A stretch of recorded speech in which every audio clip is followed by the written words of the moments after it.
Hello, this is Whispers in the Rain. Welcome to tonight's scary story reading. One to keep you company as the storm rolls in. Comment where you're listening from and what time it is where you are. Let the rain drown the noise of the outside world and let the darkness take over from here. Wrong, not the crisp, pine-sweet scent that usually drifted in from the woods behind the house. No, this was different, like rot, like a forest that had been swallowed whole, digested, and spat back out. She glanced toward the tree line, where the thick canopy blurred into twilight. There, between the trunks of two leaning cypress trees, something moved. Not a deer, not the usual rustle of raccoons or owls. Something tall. It slipped away too quickly for her to be sure. Still, her heart thudded against her chest like a warning. She went inside, locked the door, and left the porch light on all night. The next morning, June found footprints in the moss behind her house. Long, wide depressions in the ground, far larger than any humans with toes like claws. The moss had darkened where they pressed in, as if soaked with moisture. She crouched beside one. Water pooled at the bottom. As she stood, the woods behind her shuddered with wind. No, not wind. A breath. Low. Vet. Slow. She turned, expecting a deer, a bear, anything that could make sense of it. But nothing was there. Not even birdsong. By Sunday, the smell had crept closer to the house. It clung to the windows, especially in the mornings, thick and humid like the breath of something lurking just out of sight. June sprayed air freshener in every room, but it always came back, sour and pungent, especially near the back door. She thought about calling someone. Animal control? The county forester? But what could she say? There's something in the woods that smells wrong and leaves footprints in moss. Instead, she grabbed her father's old field journal. Back when he was alive, he'd worked in the Louisiana wetlands, studying fungus blooms and forest decay. June flipped through the cracked leather book at the kitchen table, tracing underlined passages with a fingertip. Page 43 caught her eye. Don't trust clean moss. If it stays bright, even in shade, something feeds it. She blinked. That was nonsense. Moss didn't feed on anything but water and light, right? Still, she thought about the moss patch by the tree line, unnaturally green, even in the dark, like it had been painted. Curiosity tugged at her. She put on boots and a light jacket and stepped out into the yard, phone in her pocket. The wood stood waiting, no birds, no wind. Just stillness. She approached the moss again. It was vibrant, too vibrant, like it pulsed. She crouched down and touched it. Wet. Not from rain. It hadn't rained in days. There was a smear leading from a moss to the base of a gnarled cypress. Something had scraped across the tree's bark, leaving long vertical gouges, claw marks, if she were being honest. Her hand brushed a line of sap along the groove, and then she saw it, carved just beneath the claw marks, nearly hidden in the bark. Don't look up. She froze. Branches creaked overhead. June looked up anyway, and what she saw wasn't alone. It dangled from the upper branches, tall, impossibly thin, a figure of tangled limbs draped in wet moss and strings of rot. Its arms stretched downward like vines, bending far beyond the limits of any man. Its face, no, not a face, a mass of holes, empty sockets that might have once been eyes, now stuffed with moss and twitching with small, unseen insects. Its mouth, if it had one, was lost behind a curtain of green tendrils that shifted as if breathing. June stumbled back, hard in her throat. The creature didn't move, but the trees around it did. Subtle, a shift in weight, a lean in its direction, like the entire canopy bent to cradle it. She turned and ran. Her boots pounded across the wet ground, slipping on roots and patches of the overgrown moss. Branches snagged her jacket, pulling like fingers, like they didn't want her to leave. She tripped once, twice, but kept going until she broke out into her backyard, gasping, lungs aching. The woods behind her had gone silent again. No creature emerged. No voice. No footsteps. But the smell followed her inside. Stronger now, like the woods were bleeding into the house. June locked the door, checked the windows twice. She turned on every light. She sat on the couch with the phone in her lap, her thumb hovering over the call button for the sheriff. But what could she say? What would they do? She glanced toward the back window and froze. A trail of moss now crept along the deck boards, inching toward the glass. It hadn't been there minutes before. The glass began to fog.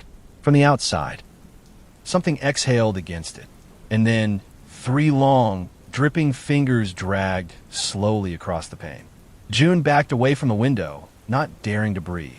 The smear across the glass lingered.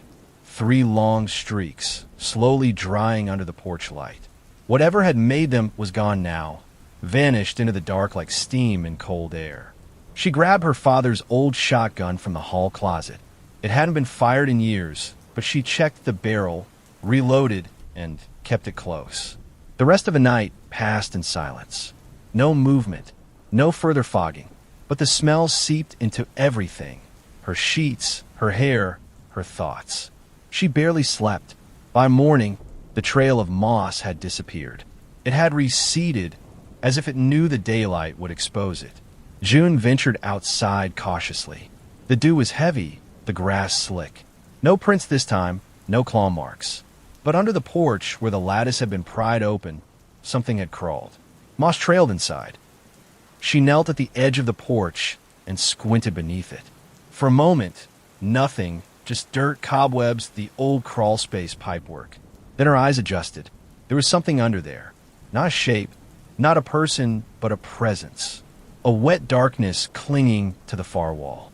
Moss clotted around it like insulation.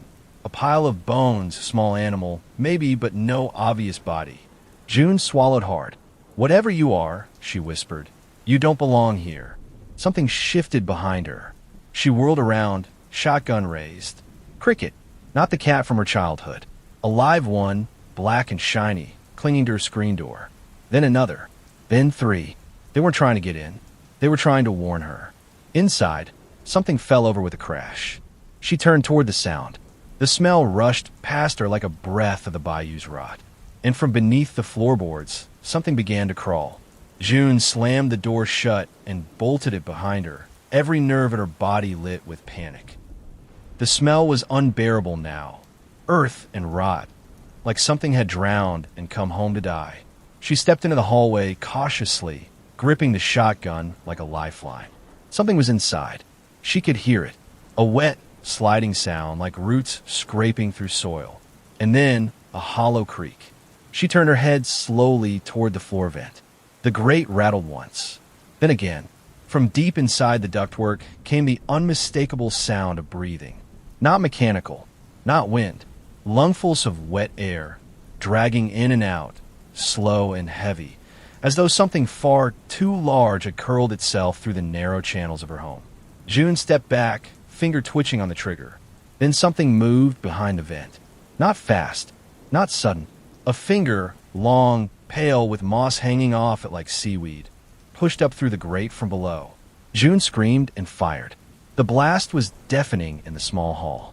The vent exploded in a burst of metal shards and smoke. For a moment, silence returned. Then a sound that chilled her blood. Laughter, dry and hollow, like something ancient mocking her. It echoed up through the busted vent from below the house, then stopped abruptly. She fled back into the kitchen, dialing the only person she could trust. Her cousin Drew picked up after 3 rings. "June, you still have your truck?" she said, shaking. "I need you here. Now." There was silence on the line, then a slow exhale. "I told you not to move back into that house. I didn't have a choice." "You do now," he said. "But if I come, we leave together. Promise me." June didn't answer. The vent behind her rattled again. The thing was still there, and it wasn't finished with her yet. Drew's truck rolled into the gravel driveway just before dusk. The heavy engine noise was the first comforting sound June had heard in days. She bolted out the front door to meet him, clutching her shotgun. Drew stepped out slowly, eyes sweeping the yard, the tree line, the house. He was stocky, broad-shouldered, with a ball cap tugged low and a pistol on his hip. "You look like hell," he said. June didn't smile. "You smell it." He nodded grimly. "Smells like the swamp crawled up here to die." She looked past him. "You bring salt. Trunk's full of it. Sal, guaidemish, estil nils, safe, kerosene." He paused. Brought Dad's old book, too. The book was a leather binder of folklore their uncle had kept. Swamp legends, oral histories, stories passed down by trappers, hunters, and old root workers. Most of it was nonsense, until it wasn't. They spread the materials across the kitchen table, Drew flipping pages while June filled them in. The moss, it's alive. It moves. And it's not just growing outside anymore. You said it was in the vents? He asked, pulling out a diagram of the house's layout. Crawling through them, June said. But not just moss. There's something else. Drew stopped on a page titled Cypress White. The drawing was crude. Stick-limbed figure, moss dripping from its face, towering over a cabin. Moss man, he read aloud, said to form for drowned spirits buried in bayou rot. Feeds on guilt, grief, and memory. Marks territory with living moss. Warns victims to flee. If ignored, consumes. June stared at the page, her stomach knotting. What if we don't run? Drew looked up, eyes hard. Then we burn it out. But even as he said it, the smell thickened again, seeping from the vents, the cracks under the doors, even the floorboards. And from deep inside the house came a slow, dragging step. June and Drew turned toward the hallway simultaneously, the sound unmistakable now. Something moving beneath the floor, slow and wet, like it was dragging limbs made of seaweed and bone. Drew raised his pistol, eyes narrowing. Where's the crawl space access? Back room, in the floor. Get the salt, he said. Circle the doors. I'll check below. You're not going down there alone. You called me, didn't you? June gritted her teeth, grabbed the bag of rock salt from the kitchen counter, and began pouring thick lines across every threshold. Drew knelt in the back room, pried up the old access panel, and aimed his flashlight into the dark. The beam caught nothing at first, just spiderwebs and dirt. Then movement. The moss had spread. It coated the support beams, clung to pipes like it was feeding off them. Worse, it pulsed, like it was breathing. Drew dropped down, boots crunching into soft earth. Do you see it? June called from above. I see something. He stepped forward carefully, sweeping his light. As he turned, it landed on a shape pressed against the far wall. Humanoid, unmoving, shrouded in green. But it wasn't the moss man. It was his uncle, or rather what was left of him. His body mummified, half consumed by moss, mouth agape, eyes hollow. A rusty locket lay in his hand. The same locket he was buried with years ago. Drew's blood turned cold. That's not possible, he whispered. And then something behind him exhaled. He turned just in time to see a figure rise out of the dirt, taller than any man, its limbs creaking as it unfurled. Moss dripped from its shoulders like wet cloth. Its face, a black hollow void, leaned close to his. Drew scrambled back, firing once, twice. The shots echoed like thunder under the house. June screamed from above. Drew! He emerged a moment later, breath ragged, eyes wide. I saw it. June stared at him. I saw it, June. It's real. And it has our uncle. June stared at the locket in Drew's shaking hand. The chain was tarnished, the small brass heart caked with dirt, and something darker, something sticky. She took it gently, turned it over. Inside was a faded photo of a girl no older than 8. My mom, Drew said quietly. This was hers. My uncle. He wore it after she died. June swallowed, but he was buried with it. I was there. I watched the casket lower. We tossed dirt ourselves. So how the hell is it under the house? Neither of them spoke for a long moment. Then June looked toward the back door, where a thin line of moss was starting to curl over the salt line. It's learning, she whispered. It knows we're trying to keep it out. Drew paced, jaw clenched. It's not just feeding on moss. It's using memories. People. Grief. June glanced down at the locket again. Why our family? Drew flipped open the folklore binder. There's an old passage, handwritten. Listen to this. Whites don't form without invitation. Guilt is the seed. Regret is the soil. The drowned spirit only rises when someone leaves the door open. June backed away from the window. I think this house, this land, is tied to whatever died out there. Maybe it wasn't just a death, Drew said. Maybe someone did something. Buried it. Hid it. And now it wants to be remembered. The vents rattled. Hard this time. Like something throwing its weight, against them from inside the walls. A low voice, not quite words, slithered through the ductwork. "Come home." The light bulbs flickered. The temperature dropped like a body sliding into cold water. And then, with a crack, the salt line at the back door broke. June didn't wait. She grabbed the bag of salt and began pouring fresh lines around the threshold. Drew reinforced it with steel nails from the tool bag, hammering them into the baseboard while June chanted a cleansing prayer their grandmother used to whisper during storms. Outside, the wind had started to rise, though the trees didn't move. Not a single branch bent or swayed. The wind came from the house itself. "It's inside already," June said, breath catching. "That thing, it's not waiting at the door." Drew nodded grimly. The crawl space, the vents. A thump above them cut him off. June slowly looked up. Another thump, then dragging, like something heavy was pulling itself across the attic floor. Drew aimed his pistol toward the ceiling. "You think it's trying to break through?" "No," June said. "I think it's watching us." The attic entrance was in the hallway. Neither of them wanted to go near it. But if they didn't confront this thing soon, it would overtake everything. "We need to know what it wants," June said. "Why us? Why now?" Drew hesitated, then pulled the trapdoor cord. The wooden ladder creaked down. "Stay behind me," he muttered. They climbed slowly, step by groaning step. The air above was thick and wet, like walking into a swamp. The attic was pitch black. Drew clicked on his flashlight, and the beam landed on a small shrine made of bones and moss. Photos from their family, old, sun-bleached ones, were pinned to the rafters with rusted nails. Hair clippings, teeth, and in the center of the shrine, a name was scrawled in something brown-red across the attic floorboards. Edmund Bell. June staggered back. "That's Grandpa's name." Drew's hand trembled. "No, that's his brother." Asterisk the one no one talks about. The one who drowned. June looked at the shrine again. The Moss Man wasn't just haunting the house. It was family. The attic felt tighter now, like the shadows were pressing in.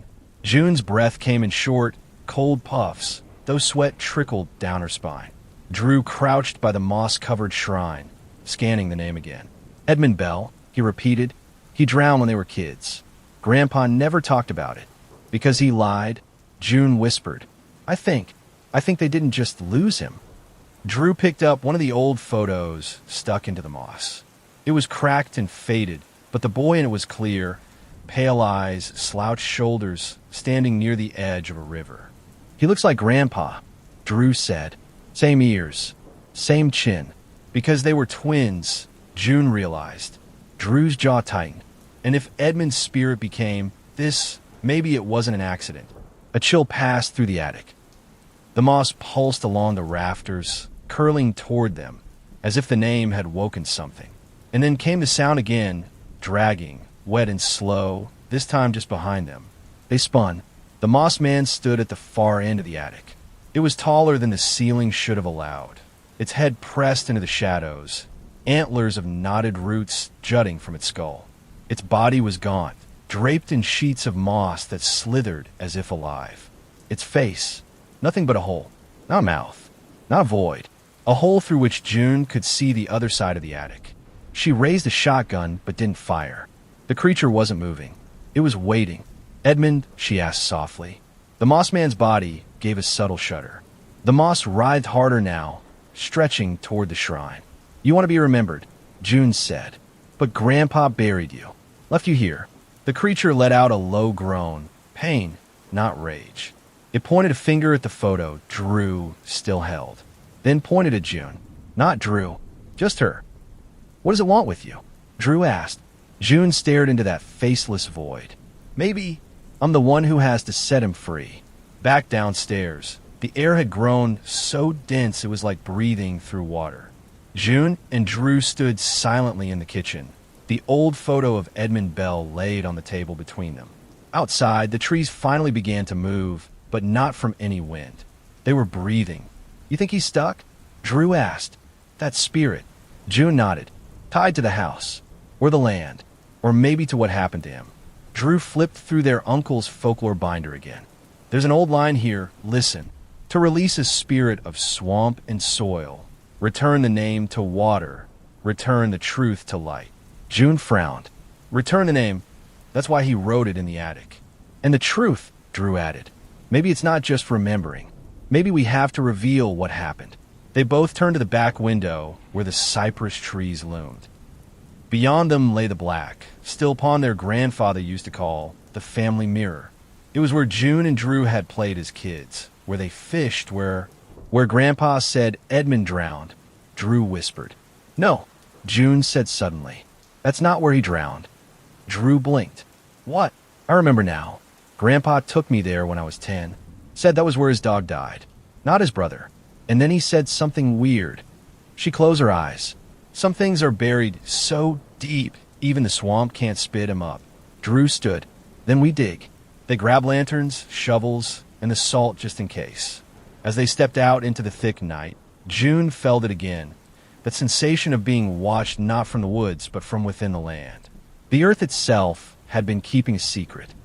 They walked past the pond, deeper into the trees, to an old clearing choked with vines and broken branches. June stopped. There, she said. I don't know how I know, but this is the place. Drew started digging without question. The soil was soft and black, moist with decay. 10 minutes passed. Then Drew's shovel hit something hard. Not wood. Bone. The metallic clang echoed through the trees like a church bell rung underwater. Drew froze, eyes wide, then knelt to clear the loose earth. The lantern's light flickered, catching on something pale and round just beneath the surface. A skull. Small. Child-sized. June dropped beside him, breath catching. Oh my God. The bones were tangled in rotted cloth, shreds of a shirt, a rusted belt buckle. Around the neck hung another locket, just like the one Drew had found under the house. But this one wasn't tarnished. It was shiny, almost untouched by time, as if something had preserved it. Inside, there was a picture of two boys. Twins. Edmund and Elias, Drew muttered. That's our grandpa. June stared at the photo. Her hands were trembling now. He didn't drown in the pond. Grandpa buried him out here. Lied to everyone. To his parents. To the family. The Moss Man wasn't just a ghost. He was the truth, twisted and rejected, left to fester in the earth. Suddenly, the ground beneath them trembled. Roots broke through the soil around the bones, slithering like snakes. The trees groaned overhead, and from the direction of the house, a long, guttural scream tore through the woods. The Moss Man was coming. June clutched the locket and looked at Drew. We have to bring him back. What? Not his body. His name. We have to say it. Admit what was done. Let the land hear it. The wind began to roar around them.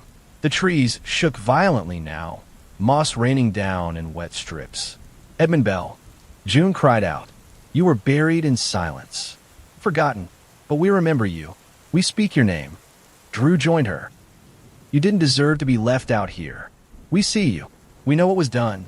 The roots around the bones quivered, then stopped. Silence fell like a shroud. For a moment, the air turned warm. Peaceful. The moss retreated from the trees, curling back into the shadows. But then, a second scream tore through the forest, this one sharper, angrier. Something else had heard them. The second scream didn't sound like the Moss Man. It was higher-pitched, thinner, like something trying to mimic a human, but getting it just wrong. Birds scattered from the trees above, wings flapping frantically in the dark, and the swamp water began to churn with silent ripples. Drew turned to June. That's not Edmund. No, she said slowly. That's something else. Behind them, the branches parted. Another figure stepped out of the woods, sharper, taller, but wrong in every way.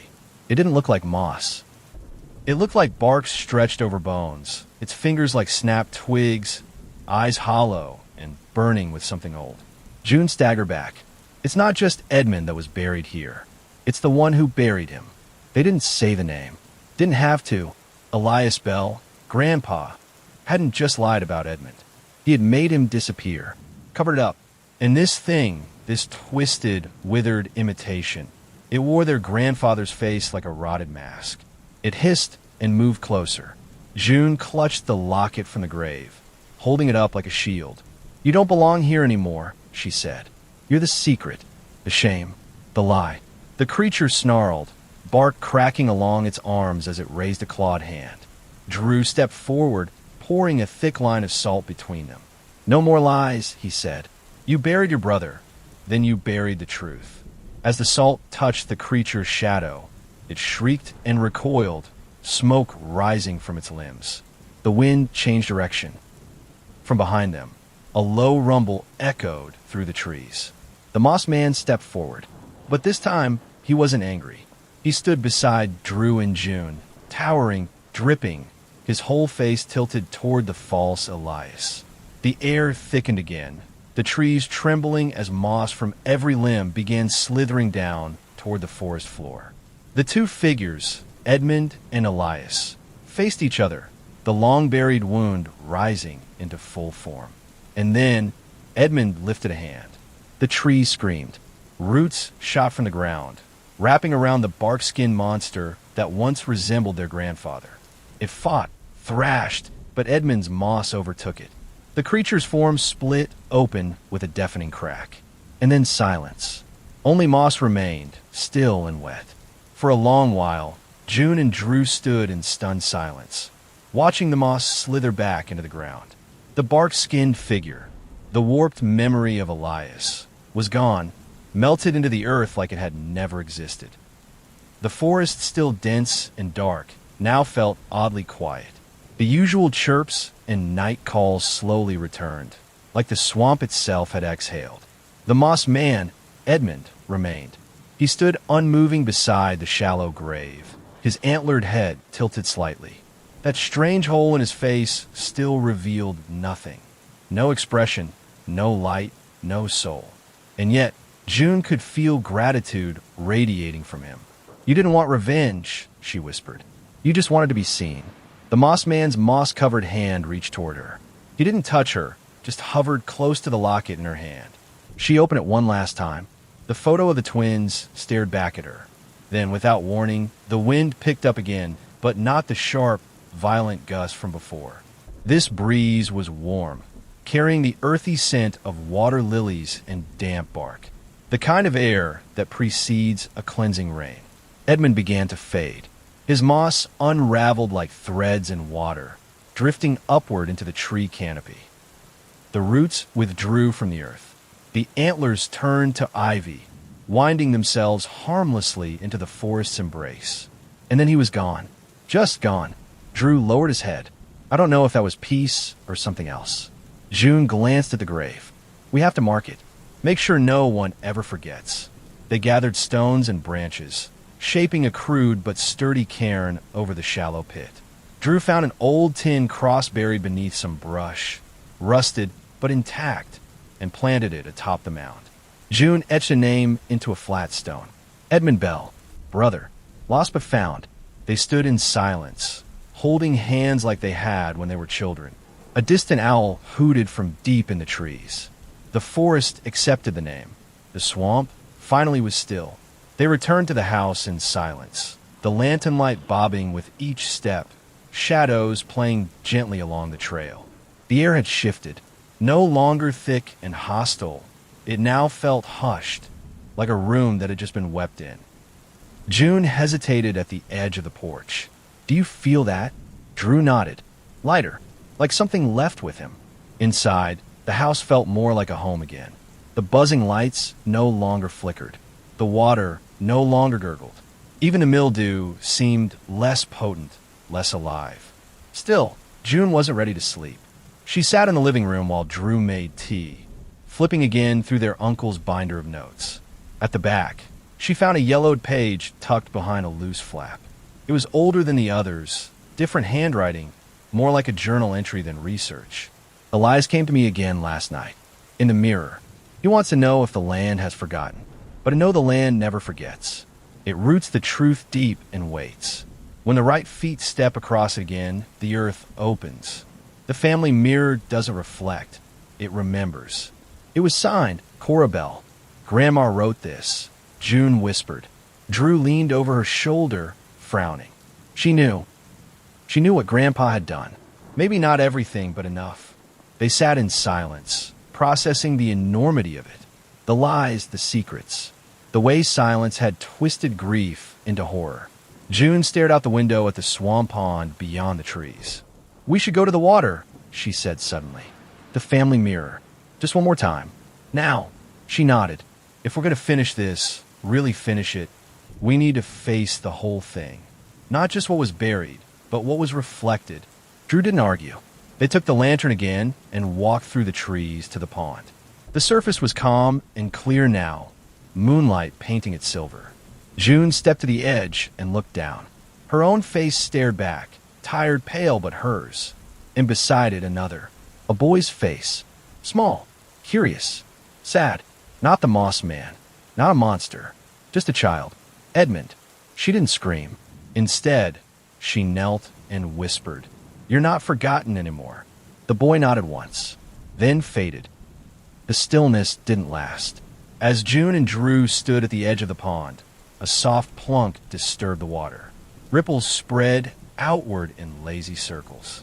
Then another, and another. No wind, no raindrops, just something stirring underneath. Drew backed up a step. "Did you see that?" June nodded, squinting. Something's weight looked from the center of the pond.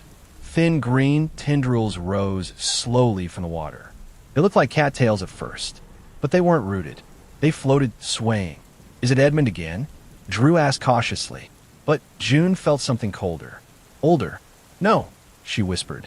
"This is before Edmund." The water bulged outward with a low gurgle. Muddy bubbles broke the surface. Then something rose. A blackened stump. Except it wasn't a stump, it was a head. Hollow, carved of rot and wood. Moss-covered antlers curled like worms from its brow. But its face was rough and crude, almost carved, like some ancient idol dredge from a lost civilization. The eyes opened. No below. No malice. Just endless, bottomless black. June staggered back. That's not human. The idol rose further. Long arms surfaced next, skeletal, more root than limb. And behind it, stretching out like shadows in water, came other forms, less defined, more like memories. Generations. Hundreds of silhouettes stood beneath the pond's surface, unmoving, waiting. The idol reached up, placing one hand on the surface like pressing through a glass wall. A sound echoed deep in June's chest. Not a voice, but a vibration. Ancient, feral, a warning. Drew dropped the lantern. "We shouldn't be here." "No," June agreed, stepping back. "This pond isn't just a mirror. It's a gate." They ran. Behind them, the water slowly stilled. The form sank back into its depths. But the idol remained a moment longer, watching them go. Not angry, not vengeful, patient. They didn't stop running until the house came into view again, its porch light glowing faintly like a beacon. June slammed the door behind them and locked it out of instinct. She leaned against it, chest heaving, heart pounding. Drew paced, gripping his head. What the hell was that? That wasn't Edmund. That was older. Worse. June nodded, then hurried to the binder again, flipping past every page until she came back to Cora Bell's handwriting. The journal entry she'd read before wasn't the only one. Tucked into the spine, barely visible, was a folded piece of brittle paper. She unfolded it carefully, revealing a longer entry, written in smudged, hurried ink. "The swamp is older than this house. Older than us. It has memory, yes, but more than that, it has hunger. Elias was only one who fed it. Edmund was its echo, but not its source. We built too close. We dug too deep. We listened to the wrong things. The mirror is a mouth. The idol watches the bloodline, waiting for the final breath. I buried this truth with the name. But names don't stay buried forever." June sat down hard. She knew. She tried to warn everyone. Drew pointed to the final line. The idol watches the bloodline. It's not just about Edmund anymore. It's about us. The wind outside began to rise again. Not like before. Not furious or sudden, but creeping, sneaking through the cracks. A soft creak echoed from upstairs. The floorboard in the hallway. June stood. We're not alone. They grabbed the flashlight and cautiously moved toward the stairs, each creak of the steps like thunder in the silence. As they reached the landing, they saw it. A trail of wet moss stretched down the hall, leading toward the guest room, Drew's room. No sign of footsteps, no sound, just the smell of damp earth and decay. Drew swallowed hard. I think it marked me. June looked him in the eye. It marked both of us. A faint tapping echoed behind the guest room door. Talp, talp, talp, like fingers made of wood testing the world. The tapping behind the door stopped as soon as June reached for the knob.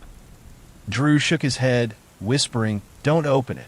"We can't ignore it either," she replied, heart hammering against her ribs. The smell behind the door had changed, less like damp earth, more like burning peat, sour and cloying. June held her breath and slowly turned the knob. The hinges groaned open. Nothing, at first. Then they saw the mark. It was scrawled across the wooden floor in thick green moss, forming a tangled shape that pulsed faintly in the dim flashlight beam. A symbol primitive and haunting, like twisted branches coiling into an eye. It radiated wrongness. Drew stepped back. "That's the same symbol I saw in one of the journals. Cora drew it. She said it came to her in a dream." June dropped to one knee and hovered her hand just over the surface. It was cold, freezing, like touching a slab of ice buried in the dirt. A low groan echoed from within the walls. The house shifted, not in the way wood creaks naturally, but like it was breathing, swelling, responding. "Drew," she said quietly, "it's not the swamp anymore. It's the house. It's been infected." Drew grabbed the binder and flipped frantically. Cora said something about containment rituals, about salt, mirrors, and fire. June looked around. There's salt in the kitchen, a mirror in the attic, and a fireplace. Drew finished. Downstairs. They moved quickly. The symbol continued to pulse behind them, the moss creeping slowly across the floorboards like it was alive.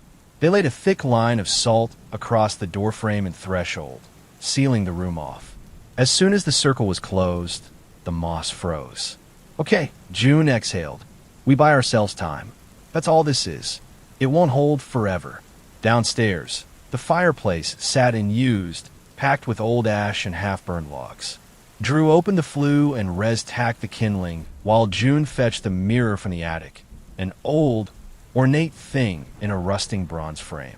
She placed it across from the hearth. "Cora said the mirror reflects the truth," Drew muttered. "So it needs to see the fire." They lit the flame. For a few moments, nothing happened. Then the mirror changed.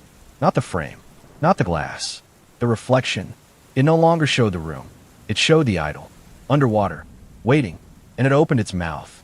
June stumbled back from the mirror, eyes wide. "It's speaking," she whispered.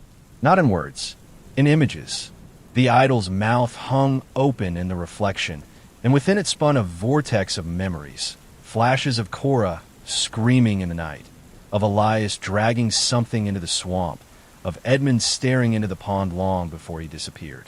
And then, June and Drew, as children, running through the trees, playing near the water, and behind them, always in the corners, barely visible, the idol watching. Drew clenched his fists. "It's been watching us since we were little." June's voice trembled. "It's tied to the bloodline. That's why it's not done." The firelight flickered violently, casting huge shadows across the walls.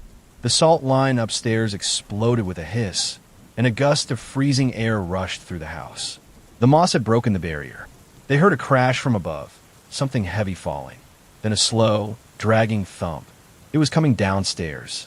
June grabbed a can of lighter fluid and splashed it around the base of the mirror and across the moss that had begun creeping down the stairs like a green tide. "June, are you? If we can't seal it, we burn it." Drew hesitated, then nodded grimly.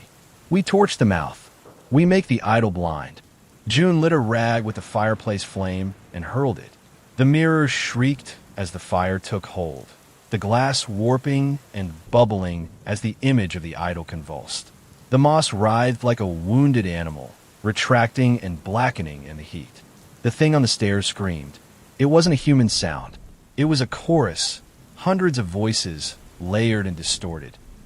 They watched in horror as a long-limbed silhouette stumbled into view, covered in bark, dripping with sap, wearing a crown of vines and shattered bone. Not Elias, not Edmund. A vessel, the idol's avatar. It opened its mouth. far too wide, and from it spilled a thick black fog that poured down the steps like smoke made of souls. June threw the last of the salt into the flames. A blast of heat erupted, and the creature reeled backward. Drew shouted, "It's working! Keep feeding the fire." She grabbed anything she could, wood, paper, Cora's binder, hesitating only a second before throwing it in. The flames roared higher, licking the ceiling, bathing the room in blinding orange light. The mirror cracked, then shattered. The idle scream pierced through their skulls. And then silence. The house exhaled literally. The walls shuddered with a deep groan, and a gust of wind blew through every room, extinguishing candles and rattling windows. When the last piece of mirror fell and clattered to the floor, the silence that followed felt unreal. Heavy, expectant, the black fog evaporated. The moss recoiled, and the creature, the vessel, collapsed mid-step on the stairs, limbs folding like rotted wood. Its antlered head hit the railing with a sick crack, then rolled onto the floor below, shedding vines and ancient dirt. June and Drew stood frozen, breathing in short, sharp gasps, the fire beside them slowly dimming to embers. "Did we kill it?" Drew asked. June didn't answer right away. She approached the collapsed thing cautiously, flashlight in hand. Its body was hollow, no organs, no bones. Just bark, leaves, mud. The body of the forest itself, shaped into a man. Its face had collapsed inward, revealing only a void behind the wooden shell. "I don't think it was ever alive," she finally said. "It was a shell, something borrowed, something used." They dragged what remained of the idol's avatar outside and threw it into the dying pond, watching it sink slowly, vanishing without even a ripple. A few fireflies hovered over the surface, their glow uncertain. The woods didn't feel hostile anymore, just quiet, too quiet. Back inside, the damage was undeniable. The moss had invaded most of the upper floor before reseeding, leaving behind black stains and peeled wallpaper. The mirror's frame was nothing more than molten metal. June collapsed onto the couch, shivering. Drew joined her, wrapping a blanket around them both. "I'm not sure we won," he said. "We survived," June replied. "But that thing, it wasn't just hunting us. It knew us, all our memories, all the pain. Because we're part of it," she said quietly. "This house, this swamp, it all runs through the family line. We're its echo." Drew looked toward the fireplace. "Then how do we break the echo?" Silence. Then, in the quiet crackle of the embers, June whispered, "We don't echo it." The night passed with no further signs of the idol or its vessel. June and Drew slept in shifts on the couch, the fire long cold, but neither dared go upstairs again. Morning light crept through the windows, dull and gray, illuminating the interior like a corpse laid bare. June woke first, her eyes gritty, her body sore. She moved stiffly into the kitchen, where the air still carried the faint scent of moss and burnt wood. Drew stirred behind her as she turned on the tap. Only a wheeze of air came out. "No water," she muttered. "Figures." Drew sat up.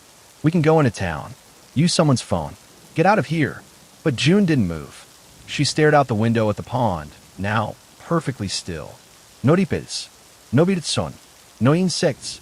The entire landscape looked embalmed. "You feel that?" she asked. Drew followed her gaze. Too quiet. That wasn't the inn last night. It was a retreat. He joined her at the window. "Then what does it want now?" June walked back to the attic. Drew followed reluctantly. At the top of the stairs, she opened the trunk they had found the mirror in and began digging.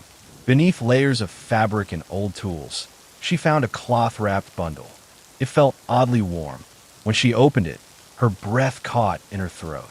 Inside was a book, bound in what looked like leather, but too soft, too pliable. Its cover bore no title, just the same moss-carved ice symbol from her vision. And when she touched it, it pulsed once beneath her fingers.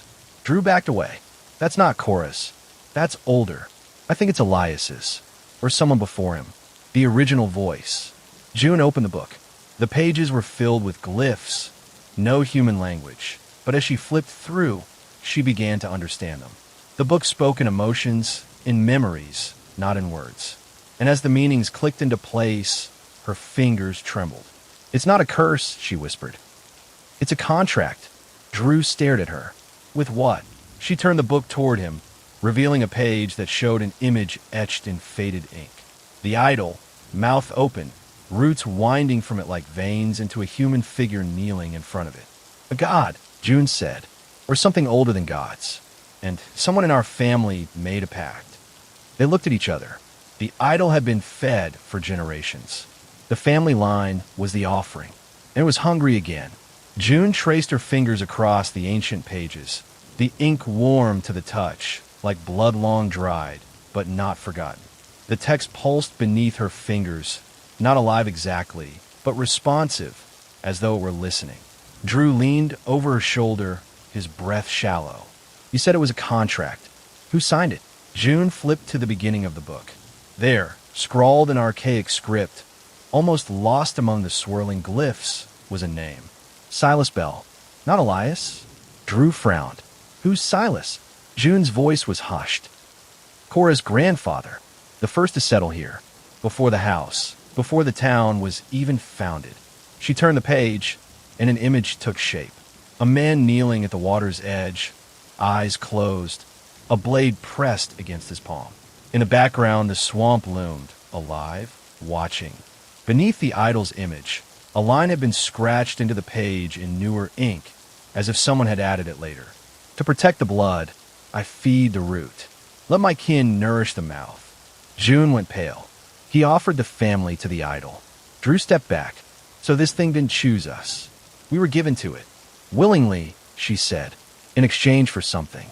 Power, protection, immortality, maybe." She flipped farther ahead.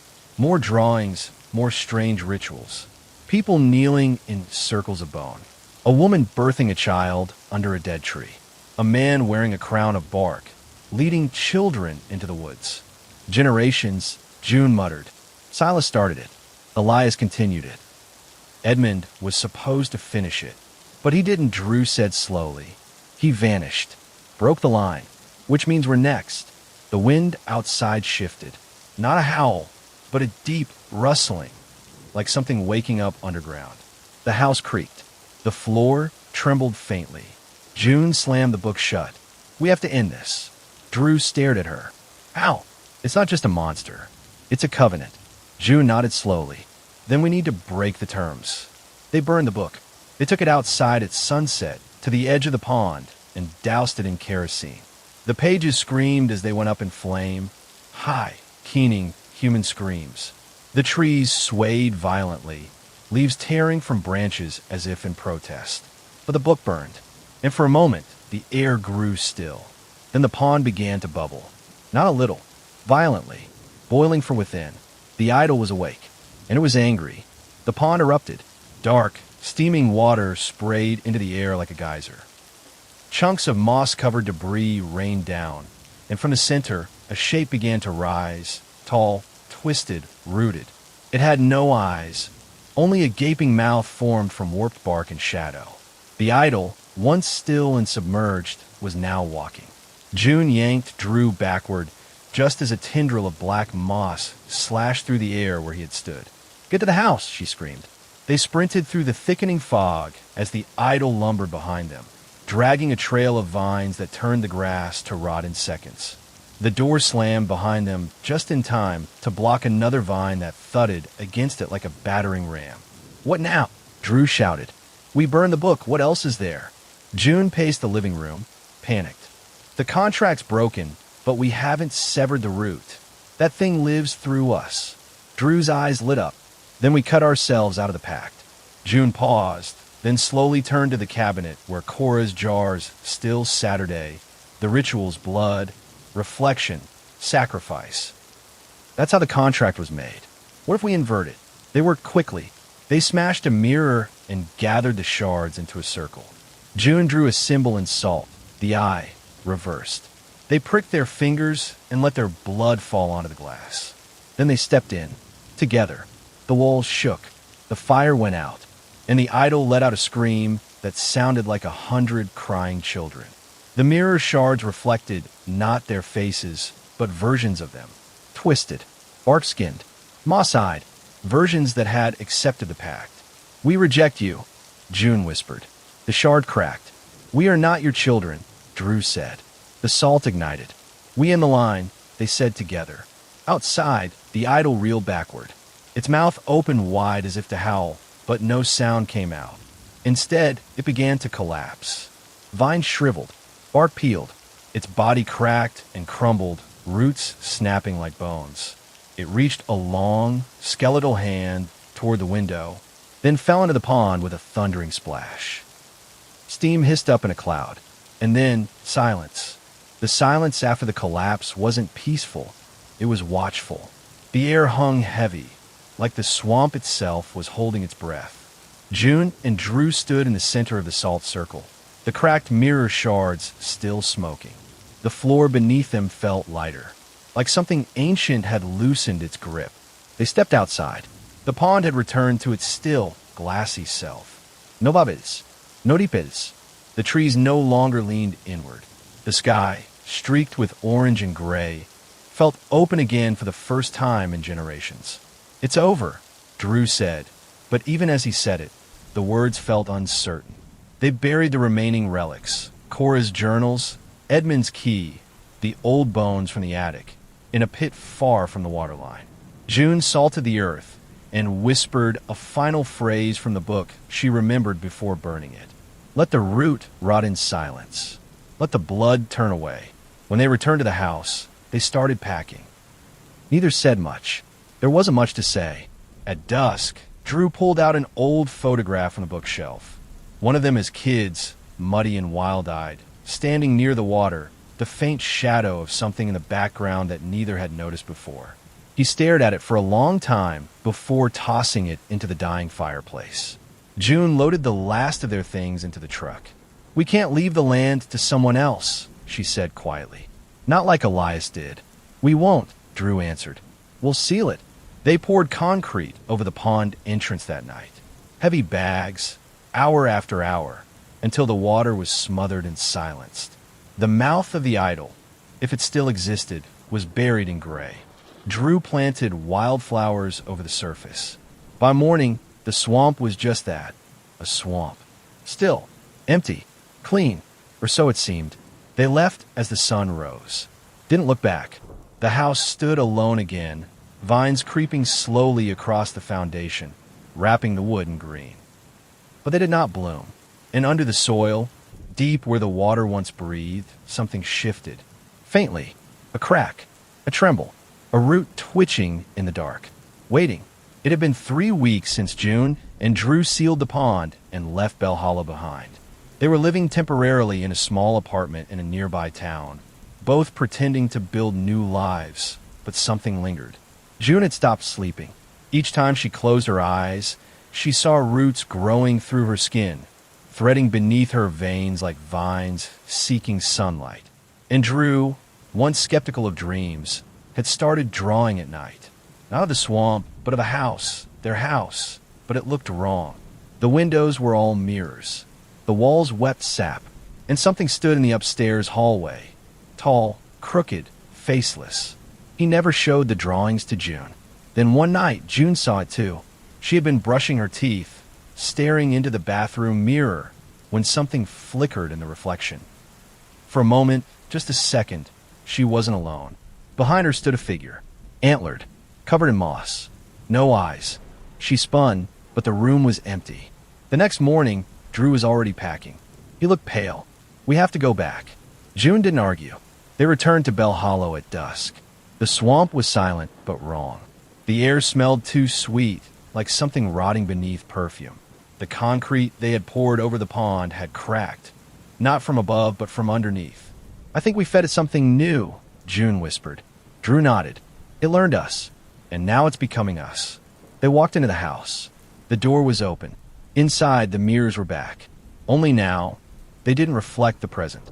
They showed versions of the past. Cora rocking in her chair, Edmund whispering to the trees, Elias with bark growing from his arms. Each room was a window into the family's descent. But upstairs at the end of the hall, one mirror was covered in burlap, pulsing, waiting to be revealed. June's hand trembled as she reached for it. June's fingers brushed the burlap cloth. It was damp, sodden, as if it had soaked up swamp water from some place far deeper than the physical world. Her breath hitched as she slowly peeled it away, revealing a tall mirror, old and black-rimmed, the kind you'd find in an ancestor's parlor. But what lay beyond the glass wasn't a reflection of the room. It was the house, not how it looked now, but how it had been a century ago. Wallpaper vibrant and unstained, lamps lit with warm oil glow, a woman humming in the kitchen. June leaned closer. "Don't," Drew whispered behind her, but she didn't stop.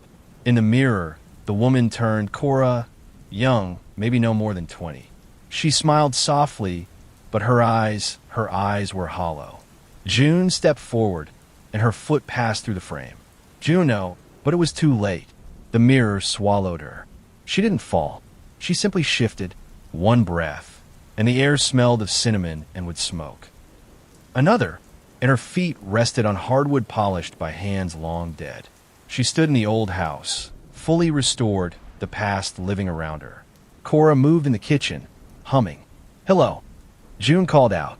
Cora stopped. Her head turned too slowly. You come back. The line always returns." June stepped backward. "You're not real." "Oh, I am," Cora said gently, wiping her hands on a cloth. "Just not in the way you understand." Her eyes flicked to the hallway behind June. "They're waiting. He's waiting." The mirror behind June no longer showed the hallway. It showed the pond, but it wasn't sealed. It was open. The idol stood fully risen now, no longer confined to shape or form. Moss flowed from its mouth like breath, and at its base someone knelt. A child, wearing Drew's jacket. "No," June breathed. "No, that's not possible. He's outside." The idol raised one arm, finger extended toward her. June turned and ran, but the hallway bent in impossible ways. Doors that should have led to bedrooms opened to swamps. One step landed her in shallow water. The air buzzed with insects that whispered in Elias's voice, nourished the mouth. "Feed the line." She stumbled, soaked to her knees now, and from the black water in front of her, something rose. Drew, but his eyes were green, and his skin, bark. The Drew thing smiled, slow and uneven. Bits of moss shifted at the corners of his mouth like worms crawling through soil. His voice echoed, not from his throat, but from the walls. "Why are you running, June?" it asked. "Don't you see? You're home." June stumbled back, water sloshing around her legs. The hallway was gone now, just endless swamp, glowing faintly with the sick light of fungus-covered trees that bent toward her like curious, hungry beasts. "You're not him," she said, heart pounding. "You're just wearing him." The creature tilted its head like it didn't understand the accusation. "He invited us in. You both did. When you cracked the circle, when you spilled the blood." It took a slow step forward, and with each motion, the swamp behind it shifted and breathed, a lung of rot and memory. June's mind raced. This isn't real. It's a memory, a mirror, a lie dressed in truth. She shut her eyes and reached inside herself, not for calm, but for clarity. The book, the symbols, the sacrifices. There had always been a pattern, a trade. The idol needed a conduit to cross. It needed someone to anchor it, and it had chosen Drew. Not because he was weak, but because he was willing, but he hadn't known, not consciously. This version of him, this swamp-born echo, was a projection, a test, a lure. June reached into her pocket and touched the broken shard of mirror she had carried from the salt circle. Just before they'd sealed the pond, she kept one, out of fear, or instinct. She pulled it free and held it to the Drew thing's face. Its smile shattered. It recoiled, limbs flailing, moss blackening like burning paper. The swamp convulsed. June ran. No clear path, just instinct, leaping between gnarled roots and reflections of trees. Faces tried to reach through the trunks. Cora, Elias, Edmund. But she ignored them, running toward the only thing that still felt real, the sound of her own blood pounding in her ears. Up ahead, a light, pale and flickering. The original mirror. She lunged through it, shard still in hand, and crashed back into the real hallway. Drew was there, breathing, alive. He caught her. What happened? June couldn't speak. Tears streamed down her face. She looked back toward the mirror. It was gone. Just a wall now. Plastered, empty, but pulsing faintly like a sealed wound. And beneath their feet, a new sound. Not cracking, not bubbling, but digging. The digging sound wasn't mechanical. It was wet, like something dragging its limbs through mud, clawing upward 1 inch at a time. The floorboards groaned, shifting under their feet as if stretched thin by invisible pressure. June and Drew stared at each other, silent, breath shallow. The house wasn't creaking, it was breathing. Drew grabbed the lantern they brought from the truck. We need to see the basement. June hesitated. What if that's what it wants? Then we finish it, Drew said, voice hardening. This time for good. They pried open the cellar door and descended the old stone steps, lantern light flickering. The air grew colder as they went down. Not the chill of moisture or decay, but the absence of heat. It felt like the house had been hollowed out below. The basement was nearly empty now. No storage bins, no tools. Just dirt. The concrete floor was gone. June knelt, brushing away loose soil. Her fingers hit something hard. Wood. Planks. Old ones. What the hell? Drew began, kneeling beside her. She scraped more. Etchings. Symbols. Familiar ones. They were standing on a second floor. A sealed room beneath the basement, buried and forgotten. This was before the family even moved in, June whispered. This land was never clean. A thunderous thud echoed beneath them. The wood buckled. Drew stepped back as a splintered crack burst down the center of the buried floor. A green mist began to hiss through the seams, dense and oily, carrying a smell like fermented blood and pond algae. The lantern dimmed, and then they heard it. A voice, not through ears, but through marrow. It spoke in a slow, thunderous rhythm. Open the door. You carry the key. You are the root. June clutched her chest, staggered. Her vision blurred. The symbol on her wrist, the scar from the ritual long ago, glowed faintly. She thought it had faded. She was wrong. June! Drew grabbed her, but she was sinking into memory, into something deeper. She saw the idol not in form, but in intention. It had never wanted the pond, never wanted worship. It wanted incarnation, not just presence, residence. It wanted to wear them. The floor split wide open. Hands of moss and bone reached up, clawing for Drew first. June screamed. She plunged the shard of mirror into the dirt, into the heart of the markings. And the earth responded. The shard pierced the soil like a needle through flesh. The moss-covered hands recoiled, smoke rising from their wrists. The air cracked like lightning underwater, dense, wet, deafening. The green mist flared white for a heartbeat, and the idol's presence shrank, drawn back like a shadow retreating at sunrise. But it didn't leave. It recoiled. June collapsed beside the hole, gasping, the glowing scar on her wrist dimming but still pulsing like a heartbeat. Drew pulled her back just as the earth began to close, not sealing, but shifting as if the ground was choosing to withhold the thing below. Are you okay? He asked, voice shaking. She looked up at him, eyes wide. It spoke to me, inside my head. Drew helped her to her feet, but the house groaned again above them, different this time. Not the floor, the walls. They ran upstairs. Paint peeled in strips as they climbed. The windows, which had always reflected the outside world like any normal glass, now showed something else. The swamp. The old swamp. Trees overgrown, skies black, figures moving in slow, shuddering motion. The house was being rewritten, or perhaps remembered. June touched a wall, and her skin stung. It's trying to take the surface now. We sealed the pond, sealed the idol, but we left the house open. This was its vessel the whole time. Drew's jaw clenched. We salt the walls. Every room. We burn the remains. No, June said, shaking her head. This place isn't just wood anymore. It's part of the root. Burning it won't kill it. It'll release it. We have to contain it. Bury the memory. Drew looked down at the stained floorboards, where a thin green tendril now curled up from between the cracks. Then we do it now. They work quickly. Salt lines along the doorways.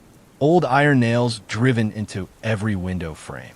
June chanted fragments from memory, words from Cora's journal, pieces of the old binding rites. She smeared ash and chalk, creating binding circles in each room. As they worked, the house fought back. Lights exploded in their sockets. Pipes shrieked and burst, spewing brackish water that smelled of the pond. Voices screamed from the vents. Elias, Edmund, Cora, Drew's own voice, and finally June's. Each scream ended with the same word. Welcome. In the attic, they found a trunk neither remembered seeing before. Inside, wrapped in damp cloth, was a bundle of hair, long braided, still wet. June stared in horror. That's my braid, she whispered. From when I was 10. I cut it the summer after I fell in the water. Drew stepped back. It's been collecting us. June nodded slowly. It's been building us. From memories, from blood, from everything we left behind. The roots weren't growing. They were remembering. You've created a deeply atmospheric and compelling horror narrative that sustained tension remarkably well over a long arc. The pacing between supernatural escalation and emotional character beats, especially between June and Drew, feels balanced, and each section successfully builds on the last. The use of memory and identity as tools of horror, particularly the idea of the idol remembering its victims and reconstructing them, is both thematically rich and genuinely chilling. The house evolving into an extension of the idol is an excellent development, organically raising the stakes. The horror has transitioned from physical to existential, which is effective this deep into the story. June's scar reactivating, the relics from childhood, and the mirror as both portal and prison add strong folkloric resonance. To consider for upcoming sections. Clarify the stakes of the final confrontation. What does winning look like for June and Drew? Push June's internal conflict further. How much of her is herself now that the house is remembering her so vividly? Revisit the idol's origins. Was it summoned, found, or always part of the land? That could provide a satisfying mythological conclusion. The braid felt warm in June's hand, as though it still pulsed with her childhood heartbeat. She dropped it with a strangled gasp. The trunk snapped shut on its own. The attic light flickered, then burst. Drew swung the lantern around, the glow barely cutting through the oppressive darkness. We need to finish the binding now. Before the house, before it, find a new way to climb out. June nodded, her voice trembling. There's one place left. The root of the house. You mean the basement? No, her eyes dropped to the floor. Below it. Drew paled. You want to go under the buried floor? She nodded grimly. That's where the first memory lives. Where the idol touched the world. We have to finish what the circle started. They returned to the basement. The earthen floor still steamed, hissing like breath through clenched teeth. In the center, the opening they had disturbed now yawned wider, rimmed in moss and roots, the air wafting up from it heavy with decay. Drew tied a rope around a beam. I'll go first. No, June stopped him. It's me at once. It's me it remembers. Without waiting, she wrapped the rope around her waist and descended, vanishing into the dark pit below the house. The earth closed around her like a throat. Down she went, past tree roots that twitched when touched, past bones half submerged in soil, past remnants of carved stones with ancient symbols. At the bottom, she found a chamber. The walls pulsed. They were made not of dirt, but of flesh. Or rather, something that wanted to be flesh. Bark-like but veined. Wet, but not with water. The floor was a shallow pool reflecting June's face. Only, in the reflection, her eyes were glowing green. She stepped into the pool. The water burned her feet. She didn't flinch. In the center of the pool stood a twisted column of roots and bones. Embedded in its side, something metallic glimmered. Her father's pocket knife. The one she'd lost 20 years ago. She reached out and touched it. And the idol spoke. You are soil. You are echo. You are what remains when time is fed to hunger. June gritted her teeth. You don't get to keep me. She pulled the knife free and drove it into her palm. Blood dripped into the pool. It sizzled. The room screamed. Above her, The roots tore free from the walls and began thrashing. The pool drained violently, revealing a shape beneath, coiled, dormant, almost fetal. The idol. But it was dying, because June was feeding it not fear but truth. Her blood, older than the curse. Her memory, stronger than its decay. She reached into the cavity of the thing and placed the mirror shard beside its shriveled core. It convulsed. "Unmake me," it whispered, and she did. June didn't scream.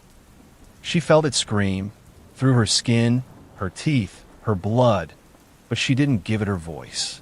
The shard of mirror embedded beside the idol's rotting core shimmered brighter now, reflecting not just her image, but fragments of her memories. A birthday party, a dog barking in the snow, the first time she saw the pond, her mother's voice calling her in. These were what the idol had tried to eat, but it couldn't digest her. Its mass spasmed violently as June's blood soaked the root, soaking down through the creature's twisted anatomy. Steam hissed from deep within it, like old lungs collapsing. Bark and moss peeled from bone. The face it wore, a mossy approximation of Drew, her father, Cora, melted into an expressionless mask of wood and rot. Above her, the earth rumbled. The rope went taut.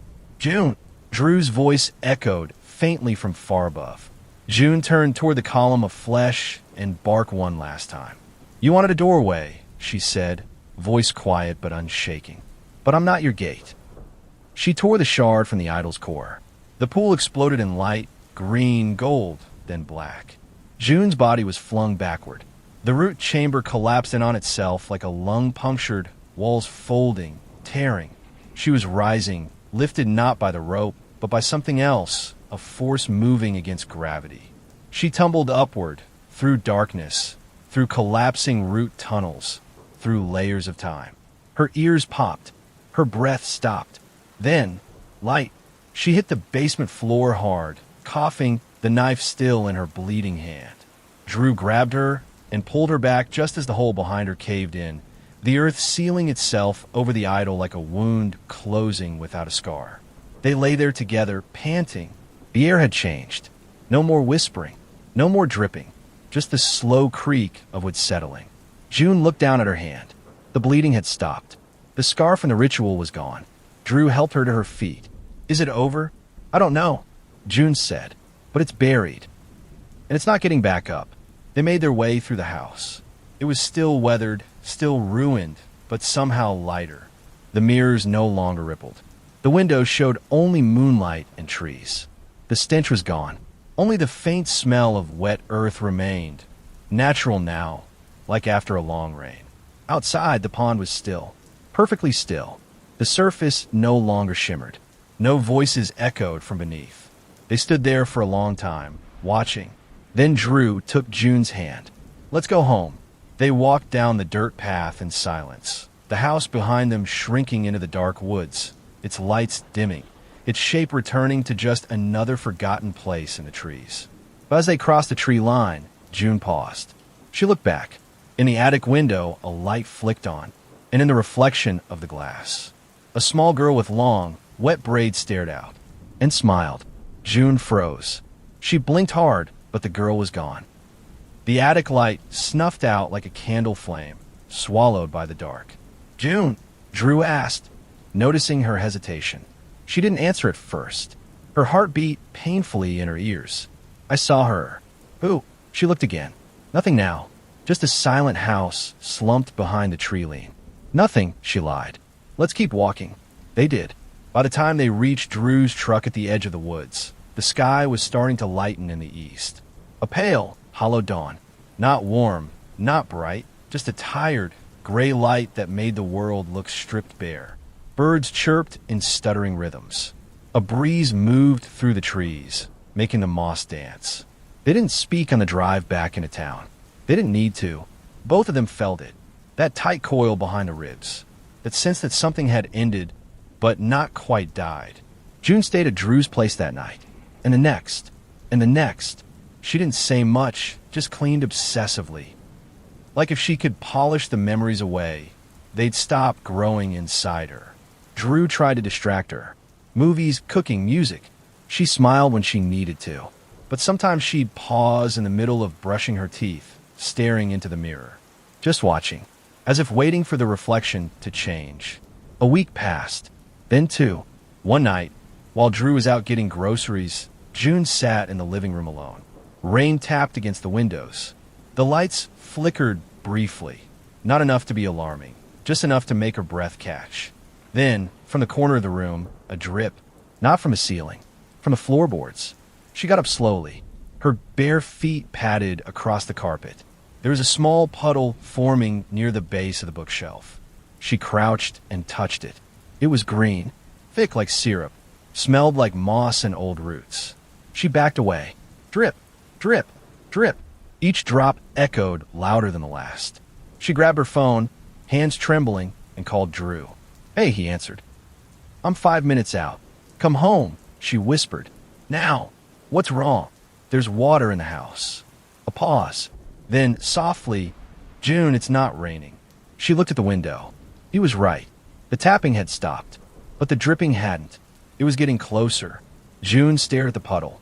It wasn't spreading like water should. It was crawling, inching along the floorboards in tendrils, seeping upward against gravity, climbing the bookshelf like ivy. She backed away until her legs hit the couch. The lights dimmed again. The puddle stopped moving. For a moment, there was nothing but the sound of her own breathing. Then, knock, knock, knock. Not at the door. From the wall, behind the bookshelf. June turned slowly, pulse racing. The knock came again, measured, deliberate, like someone knew the shape of the wall, like someone had lived in it for years. She whispered no, because she remembered that sound. She'd heard in the house, in the vent, in the attic. She picked up the flashlight Drew kept near the entry table and approached the bookshelf. Her hands moved on their own, tugging books free, stacking them beside her. The sound came again, now more urgent. Knock, knock, knock. A wet scratching followed. She pulled the last book away and found a gap, thin, vertical like a hidden seam in the wood. From within, a whisper. "You left the door open." June stumbled back, heart pounding. The seam widened. Something inside the wall breathed. She spun and ran for the front door just as it burst open. And Drew stood there, soaked from head to toe, eyes wide with alarm. "What happened?" "I saw."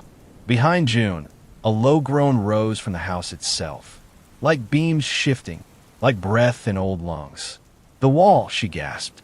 "It's back. It followed me." Drew didn't ask questions. He grabbed her hand and pulled her outside. The rain had returned, just not outside. It was falling only on the house. Moss grew along the gutters. The windows fogged with condensation, and in each one, a face. June's face, smiling, vacant. You remembered, the voices said from every window. So did we. They got in the truck and sped away, tires shrieking on the wet road. In the rear view, June watched as Drew's house dimmed. Not crumbling, but changing. A new idol, a new route, carved not in wood this time, but in memory. Hers, they didn't go to a hotel. Hotels had mirrors, plumbing, walls too thin to muffle whispers. Instead, Drew drove out past the edge of town, into the hills where the air smelled like dust and dry leaves, far enough that the forest gave way to low, cracked grassland. They pulled off near an abandoned ranger station, just a gutted old shack where no one lived and nothing grew. There were no reflections here, no water, no soil. They huddled in silence, wrapped in blankets, surrounded by silence and splintered wood. It was June who broke it. "It's not gone," she said. Drew stared at the boarded-up window. "No. It used me. My memory.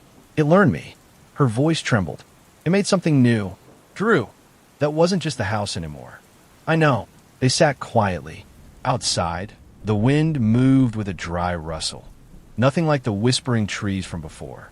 Nomos, no dampnis. Just brittle, forgotten land. Drew eventually stood and began pacing. It jumped, like a parasite, from the old house to mine, through you, the same way it infected your childhood house from wherever it came. "It doesn't need places anymore," June murmured. "It needs people." Her hands trembled in her lap. "It's in me." "June, don't lie. You saw the windows, the faces. It remembers me. That means it's still connected." Drew sank beside her, taking her hands gently. I don't know what this thing really is, he said, but I know one thing. It feeds on memory. It needs the past. It wants to crawl back into it. So how do you fight that? She asked, voice hollow. Drew looked at her. We don't go back. June frowned. But Drew continued. We starve it. Cut it off. Forget the house. Burn every trace. Sever every anchor. Even me? She whispered. It's a me, Drew. He hesitated. Then, we don't forget you. But you have to forget it. Her eyes welled up. I don't know if I can, she said. But deep inside, something stirred. Something smaller than the moss. A thread of will, fragile as a single blade of grass. She closed her eyes. And for a moment, just one, she tried to not remember the braid. That night, June dreamed. But it wasn't a normal dream.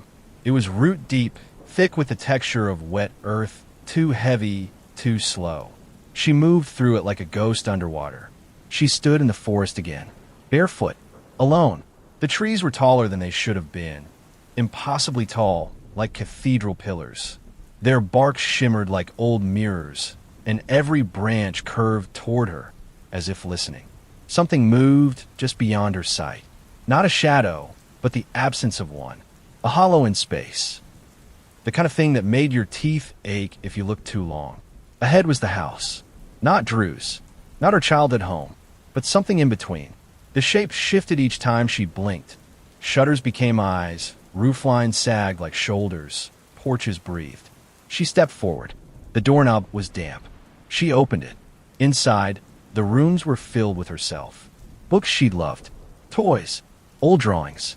Report cards. Broken jewelry. Every forgotten fragment of her past. But they were wrong. Each object dripped green. Each one had roots. At the end of the hall, the mirror waited. She stepped toward it, unable to stop herself. The reflection showed her, wet-haired, pale-eyed, not blinking. We grow in the hollow places, her reflection said. You made space for us. June reached out.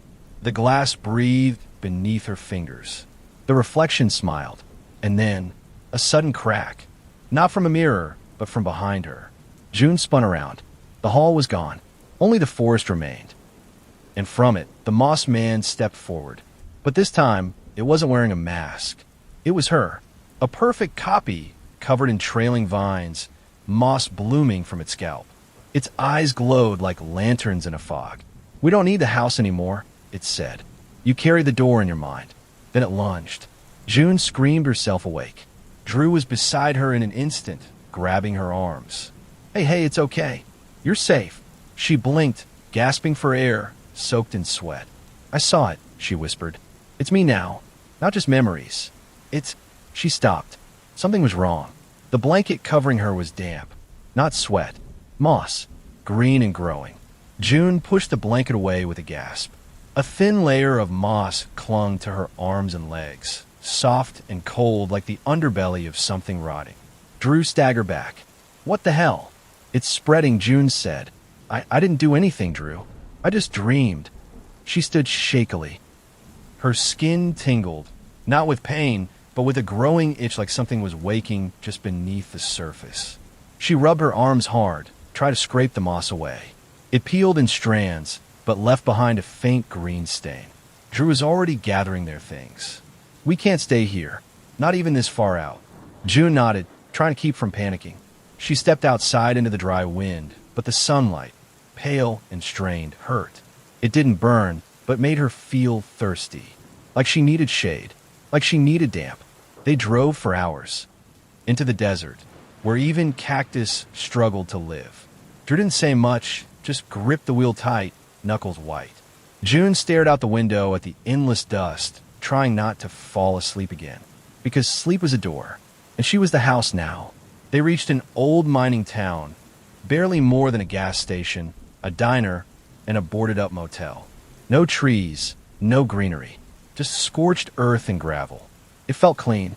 Drew parked behind the diner, and they went inside. A woman behind the counter eyed them curiously. Long way from anywhere, she said. We're just passing through, Drew replied, trying to smile. Looking for somewhere quiet. The woman nodded slowly. Plenty of quiet out here. They ordered coffee, sat in a booth. But June couldn't relax. She reached for the sugar, and as her sleeve slipped back, the woman saw the green mark on her wrist. "What happened there?" she asked, voice casual, but watching closely. June froze. "It's nothing," she said. "Just a rash." But the woman stared longer than she should have. Finally, she leaned closer. Voice low. "I've seen that before." June's heart skipped. The woman smiled, thin, tired. Not on someone alive, though. The air seemed to thicken. "I think," the woman said carefully, "you should come with me after my shift. There's something I need to show you. You're not the first to carry the green." June exchanged a look with Drew and nodded. The sun dipped low as the diner closed, casting long shadows over the dusty parking lot. June and Drew waited quietly outside, unsure whether to feel hopeful or horrified. The waitress, her name was Lydia, emerged from the side door, pulling on a light jacket. "This way," she said simply, jerking her head toward the hills behind town. They followed her up a winding trail that led away from the crumbling buildings and into the dry scrubland. The wind here felt thinner, sharper. Every step away from civilization felt like peeling a layer off the world. After 20 minutes, they reached a fenced-off area, rusted wire curled around warped posts, barely standing. A metal sign dangled by one corner. Most of the paint had peeled off, but one word remained. "Quarantine." Lydia stopped and pointed through the fence. "Out there," she said. "That's where we buried them." June swallowed hard. "Them?" Lydia nodded. "The others. Travelers. Strangers. People who passed through town talking about dreams and rot and green shadows." She looked directly at June. "People like you." "How many?" Drew asked quietly. "Too many." Lydia stepped over the sagging fence, and they followed. Some were harmless, carried the moss, but never bloomed. Others, her voice caught. Others grew too much, became something else. They stopped at a low rise in the ground. At first, it looked like a field of scrub brush, but June saw the patterns. Mounds, arranged in circles, half covered in dry moss, even in this dead place. Sometimes, Lydia whispered, they'd scream from underground. Days after we thought they were dead. Drew took June's hand. "You said you've seen this before," June said. "How do I stop it?" Lydia turned, her eyes sad. "You can't stop it, but you can survive it, if you root it out." "Out of me?" "No," Lydia said. "Out of where it started." June shook her head. "The house is gone. My childhood house. Drew's house. They're both. Not the house." Lydia stepped closer. "The thing behind the house. The well." June's breath caught. "What well?" "The one you fell into as a child. The one you never remembered falling into." June's knees buckled, because she remembered now. Not the fall, but the voice, calling up from the dark. June sat by the fence long after Lydia left them, staring out across the graves of the grown. The wind stirred the brittle moss, lifting faint spores into the fading light. Somewhere below the soil, something waited, coiled like a bulb before the bloom. "I don't remember a well," Drew said quietly beside her. "I didn't either," June whispered. "Until now." She rubbed her wrist absently. The green stain had spread to her fingers. Her nails were darker, the skin beneath pulsing faintly like it was breathing. "I must have been 5 or 6. I wandered off behind the house. I remember my mother screaming. Then nothing for weeks. They said I hit my head. But now I see flashes. Cold. Wet. A voice." Drew leaned in. "What did it say?" She looked up at him, eyes glassy. "We can be whole in the soil." Drew's hand tightened around hers. "We have to go back. To the well." She nodded slowly. "If I'm the door, then maybe I can shut it." He hesitated, then nodded. "We go in the morning." That night, June didn't sleep. Instead, she walked to the edge of the graves alone. There, crouched in the dust, she whispered into the earth. "I remember you now." And from beneath the cracked soil, barely audible, came the reply. "We never forgot." At dawn, Drew packed the truck. Lydia gave them supplies, a water jug, gloves, a box of old photographs, and a faded hand-drawn map. "This shows where your house used to be," she said, "before it burned down, before the land was sold off. The well's still there, somewhere in the woods behind it." "Thank you," June said softly. "Why are you helping me?" Lydia's gaze was tired. Because my sister bloomed, and I wasn't brave enough to go back for her. She handed June one last item, a rusted key on a moss-covered string. What's this? The first door, Lydia said. It always opens in two directions. Then she walked back into the diner and didn't look back. They drove for hours. The air grew colder, greener, damper. As they neared June's old hometown, clouds gathered unnaturally fast. Birds flew in strange loops above the trees. Shapes moved at the edge of the road and vanished if looked at too directly. The forest had grown back around the old lot. Where the house once stood was only overgrowth, gnarled roots, and ivy-choked remnants of a stone foundation. But June knew the path, even if it hadn't been there in decades. The moss remembered, and so did she. The trail behind June's childhood home was not visible to the eye, but she followed it anyway, feet knowing where memory blurred. Drew moved beside her, quiet, alert, carrying the supplies Lydia had given them. Trees crowded close, arching overhead like ribs, filtering the light until it felt more like dusk than morning. I don't like this, Drew muttered, brushing a low branch aside. It's like the forest is watching. It is, June said softly, but it's not angry. What is it then? June stopped, hungry. The moss grew thicker with each step, clinging to trunks, curling around roots, softening the ground underfoot until it squelched beneath them. June's fingers tingled with it now. Her veins glowed faintly green in the dim light. Her breath came with effort, as though the air itself had thickened. Then they saw it, half hidden by vines and briars, a low ring of crumbling stone. The well. Drew cleared the growth away with a stick. The mouth of the well yawned open, deep and black. A foul dampness leaked up from it, cold and rich like compost and decay. I don't hear anything, Drew said. Not yet, June replied. She knelt beside the well, resting a hand on its rim. It's been waiting for me. I opened the door when I fell in, and I never shut it. It's been leaking ever since. She pulled out the old key Lydia had given her. It glowed faintly green. There was no lock, but the key wasn't for the well. It was for her. June held it tight and whispered, I'm ready. And from deep below, the voice returned, closer now, clearer. Come down, seedling. June stood, turned to Drew. I need to go in alone. No, he said immediately. No way. If you follow, it'll take you too. And if you don't come back? She smiled faintly, then closed the well. Seal it. Burn everything green. Drew clenched his fists, but nodded. Take this. He pressed a coil of rope into her hand and secured the other end to a thick tree root. Yell if you need me. She nodded, kissed his cheek, then turned to the well. One foot in, then the other. She descended into the dark. June lowered herself into the mouth of the well, the cold stones slick with condensation. The rope creaked above her, each not a heartbeat in the dark. The air thickened as she descended, wet, still, full of invisible threads that brushed her skin like searching fingers.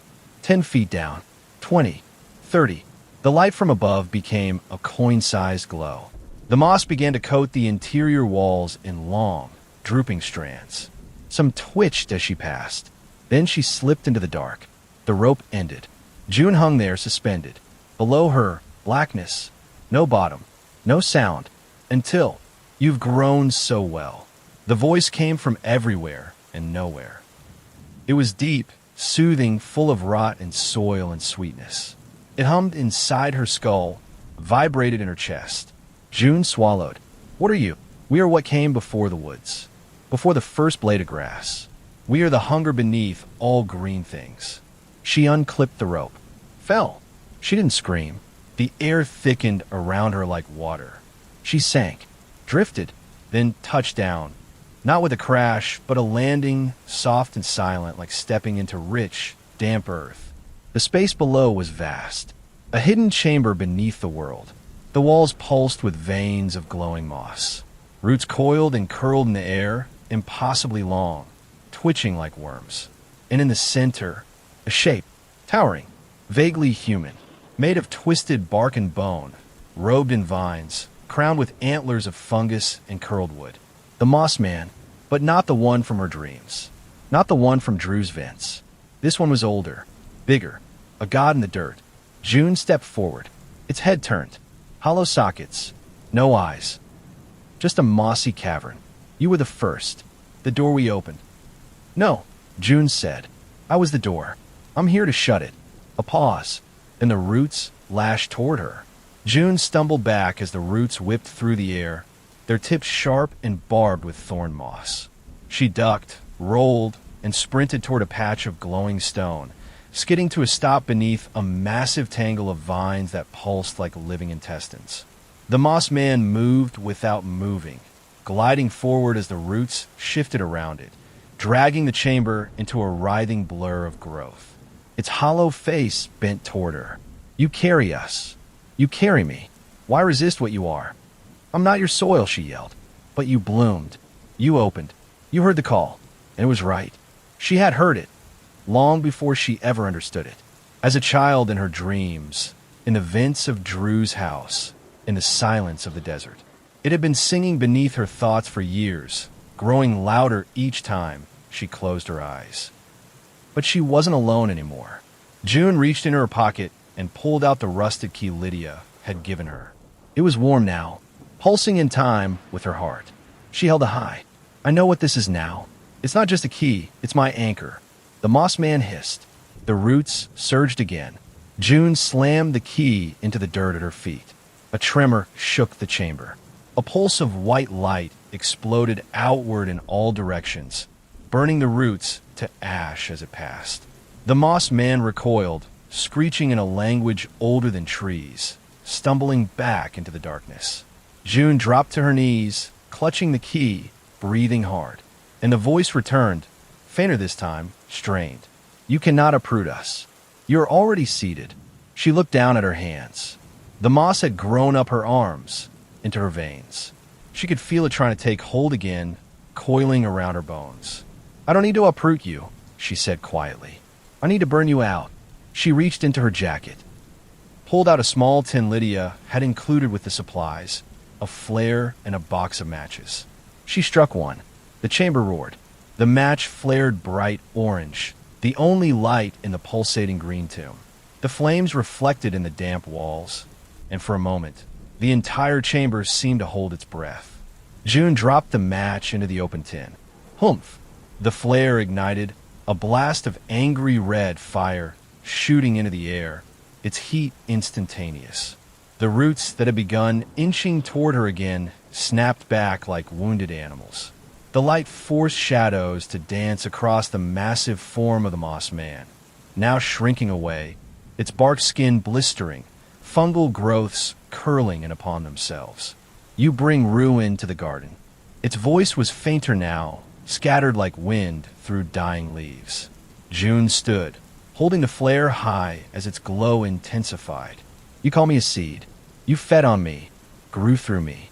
But you forgot one thing about seeds. She stepped toward the being, her voice rising with each word. Some seeds burn. She hurled the flare toward the base of the moss man. It hit with a sickening, wet thump. The chamber screamed. It wasn't just sound, it was pressure, vibration, a force that tried to push her out of her own skin. June staggered back as flames spread along the roots, racing up walls and disappearing into black tunnels that fed out from the well like veins. Everything began burning. The moss man writhed, antlers shattering against the stone ceiling. Its massive arms split at the seams, vines spilling out like intestines. Green ichor sizzled as it poured across the ground, igniting where it touched flame. You will sow nothing but ash. June turned and ran. Behind her, the chamber collapsed inward, the roots convulsing, the moss igniting in cascades of flame. The air filled with choking smoke and the scent of burning spores. She reached the rope and began to climb, coughing, legs shaking. Her vision blurred, her limbs trembled, but the light above grew larger, brighter. She reached the lip of the well, just as strong arms grabbed her, Drew. He pulled her up and out, falling backward with her in his arms as fire and smoke poured up from the mouth of the well behind them. They crawled away as the earth shook, the ground splitting at the edges of the foundation, and the well screamed.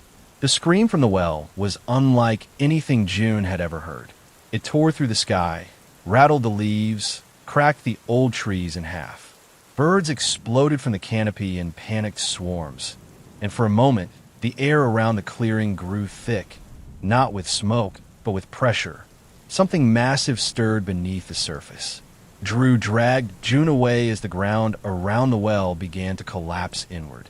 "Go!" he yelled, coughing as he pulled her to her feet.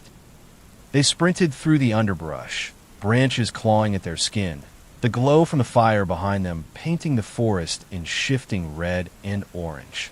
Beneath their feet, the earth groaned, flexed, heaved as if something monstrous was twisting in its sleep and slowly waking. Trees ahead of them twisted unnaturally, bending toward the epicenter like they were listening. Moss flaked from their trunks, drifting into the air in thick clouds. June stumbled and fell. Drew caught her, lifting her easily despite the smoke stinging his eyes. "Almost there," he muttered. They broke from the tree lean, tumbling onto the gravel road where their truck waited. Behind them, the sky glowed green through the smoke, pulsing, growing brighter. They jumped into the cab. Drew started the engine. As they tore away down the road, June turned and looked back. The forest was burning, but not dying. The moss writhed through the flames, turning black and gold. Roots moved beneath the soil, shifting toward the surface.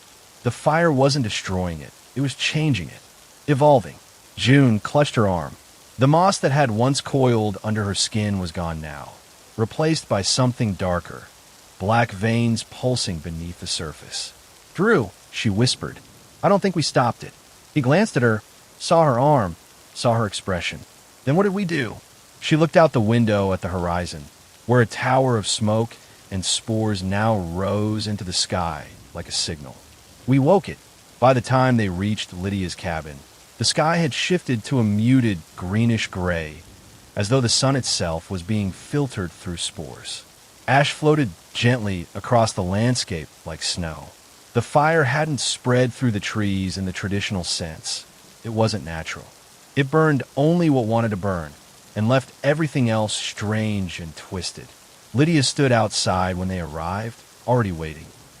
Her white hair was tangled, eyes sunken, hands shaking. She looked at June, really looked, and took a single step back. "You brought it with you," she said. June held out her arm. The veins beneath the skin were black now, edged with a faint glow, like cracks in obsidian. "I burned it," June said. "Burned him, but it wasn't enough." Lydia's eyes brimmed with tears. No, no, you gave it the one thing it needed. "Heat. Change." "What do you mean?" Drew asked. Lydia turned slowly, gesturing toward the forest behind them. "Fire is life to the old ones. The moss god, he slumbered while it spread, slow and soft. But fire awakened what lies beneath it. The spores you burned became airborne. And now," she turned her gaze back to June, "now you are the seed." June swayed. Her stomach churned, and a bitter taste rose in her throat. No, I stopped it." Lydia grasped her shoulders. "You delayed it, redirected it, but you fed it. Fire doesn't kill the forest. It just clears the way for the next one." June felt her knees, gasping. Her hands shook violently. Something inside her was moving, shifting. Her heart beat out of sync. First a thud, then a second, softer one, like two rhythms overlapping. Drew crouched beside her, panic on his face. "Tell me what to do." "Lydia, what do we do?" Lydia was already backing away. "There is no do. There is only what comes next." The fire set it free.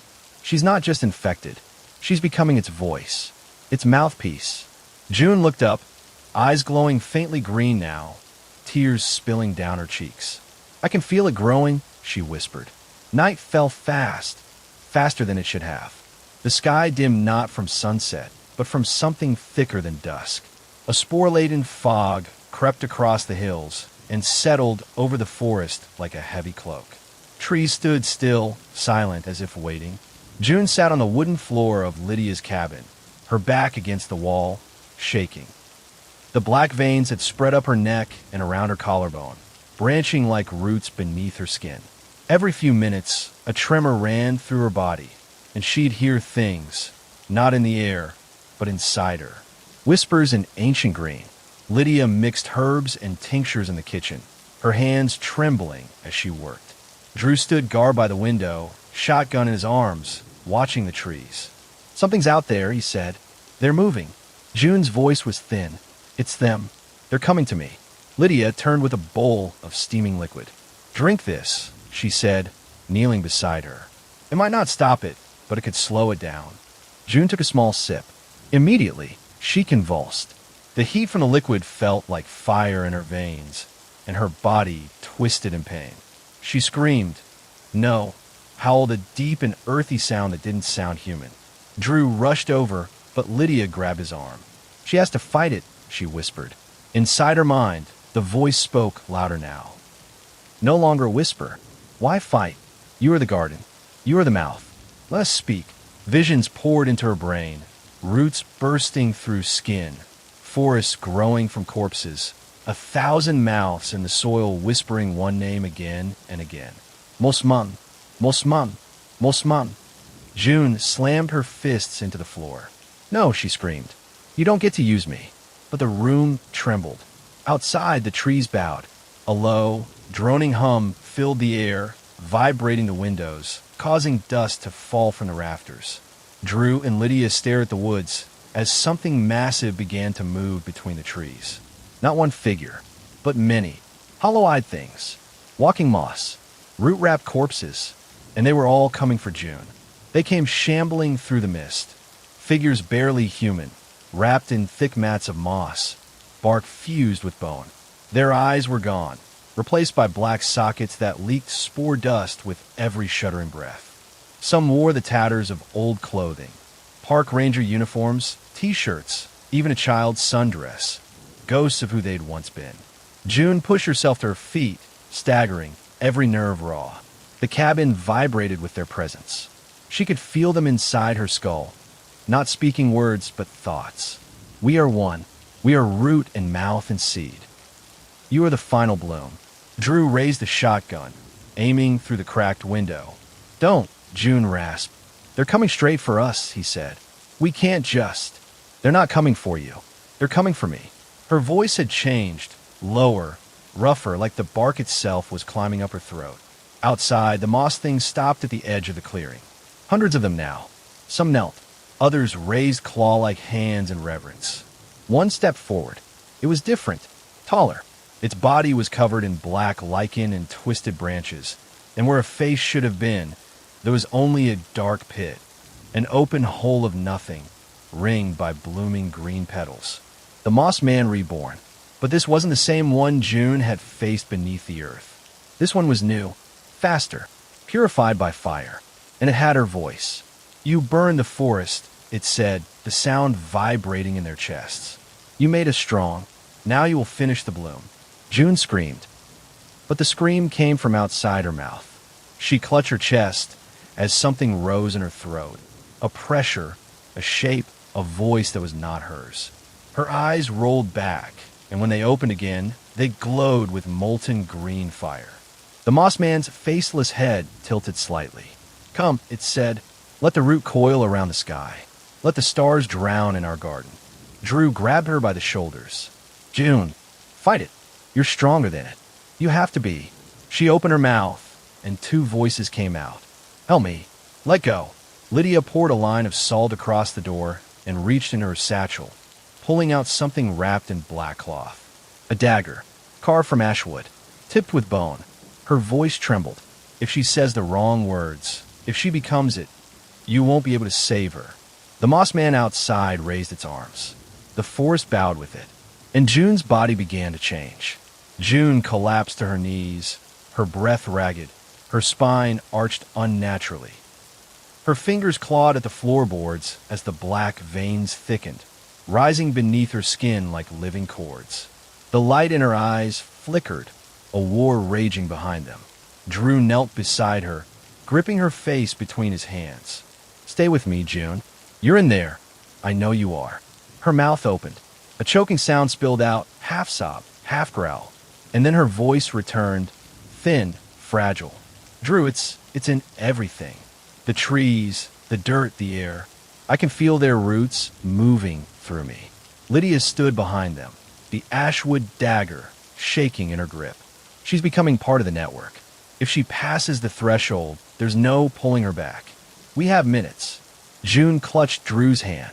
It's like drowning in soil, and I can breathe it. From outside, the Moss Man and its congregation of twisted followers watched, unmoving. The trees around them quivered, leaves shivering as if caught in a storm without wind. Lydia moved forward. The dagger is made from ash, true ash. Fire's twin. If it touches her heart before she completes the transformation, it'll sever the link. June's eyes widened. You're going to kill me? No, Lydia whispered. I'm going to stop it. But before Lydia could strike, June jerked upright, seizing violently. Her body convulsed, spine cracking as something tried to unfold beneath her skin. Moss erupted from her scalp, green tendrils weaving through her hair like a living crown. I see the network, she whispered in a voice not her own. I see what lies beneath. The depth, the mouth, the unending green. She turned to Drew, eyes glowing like forest fire. And it sees you. Suddenly, the windows shattered inward.